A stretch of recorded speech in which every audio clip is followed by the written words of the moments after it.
On vit dans un monde, dans une société, si t'es pas beau, c'est chaud. Hein? Tu me comprends, toi? Hein? T'as une sale gueule, rigole, c'est la vie, c'est comme ça, attends, faut s'accepter comme on est. C'est vrai, on vit dans un monde, si t'es pas beau, c'est chaud. Mon iPhone 10, par exemple, quand je fais une reconnaissance faciale, il bug, ce bâtard. Et moi, ça m'arrive souvent, tu sais, quand je suis dans la rue, on me demande une photo, un autographe, une fois véridique. Une fille super jolie, elle va me voir, elle me dit, Boudère, on peut faire une photo? Je dis, oui, y a pas de problème. Elle me dit, oh là là, t'es gentil. En plus, t'es le portrait craché de ma sœur. Je dis, putain, la pauvre. Après, elle m'a montré une photo de sa sœur, il manquait un œil, des chicots. Je dis, faut pas abuser quand même, hein. Et même sur la photo, et puis de la gueule, oh. Et moi, il y a deux types de personnes, quand je les croise, il se passe un truc. C'est les enfants et les mecs bourrés. Les mecs bourrés, à chaque fois que je les croise, tu sais, ils pensent qu'ils sont dans l'au-delà. Tu sais, c'est toujours la même chose.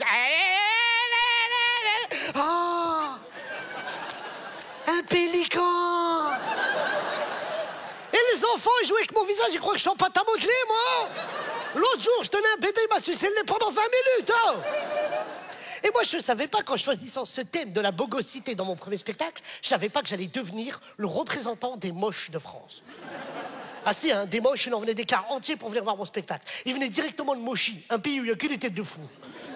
Mais tu sais que j'étais pas prêt, je te jure que ça fait peur, hein, quand le rideau s'ouvre, 800 personnes. Boudère, Boudère. Une fois, il y en a un s'est levé, il m'a dit, Boudère, tu nous représentes. J'ai dit non. Bon, ce soir à Liège, ça va, franchement, ça va. Bon, après, je vois pas tout le monde, mais déjà, ça va. Et mon premier spectacle, comme je débutais dans le milieu artistique, j'avais un jeune producteur et il me fallait un tourneur. Alors un tourneur, je vous explique rapidement, c'est un mec qui nous trouve des dates pour jouer un peu partout dans le monde. Et j'avais pris comme tourneur un mec avec qui j'ai grandi, tu sais, pour lui donner de la force et du travail. J'ai pris comme tourneur mon pote Abdelkrim. Mais avant de vous expliquer la tournée, il faut que je vous explique l'état d'esprit de mon pote Abdel. Parce que mon pote Abdel, c'est un mec qui fume beaucoup de...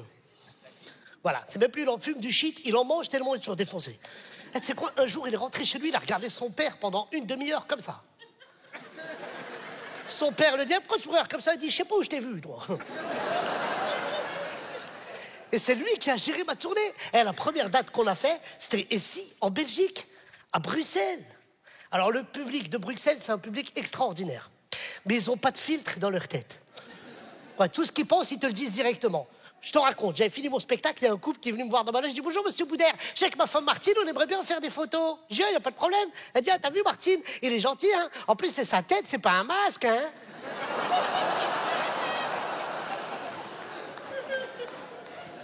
Après la Belgique, on a été jouer à Roubaix, dans le Nord, chez les Ch'tis, je sais pas si vous connaissez. Ah, c'est un public extraordinaire. Mais ils ont des têtes à Roubaix. Comment je me sentais beau gosse, moi, à Roubaix. Je marchais dans les rues de Roubaix, j'étais Georges Clooney. Les filles, quand même, croisées, elles se décomposaient. Bon, elles n'étaient pas très composées à la base, hein.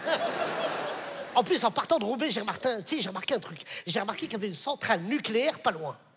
Ouais, et je me suis posé une question. Je me suis dit, est-ce que la centrale nucléaire, elle était là avant les habitants de Roubaix? C'est pour ça qu'il... Ou alors, est-ce qu'il y avait d'abord les habitants de Roubaix, puis le gouvernement, il a dit, foutu pour foutu, on met ça là-bas. Voilà, merci, c'est gentil.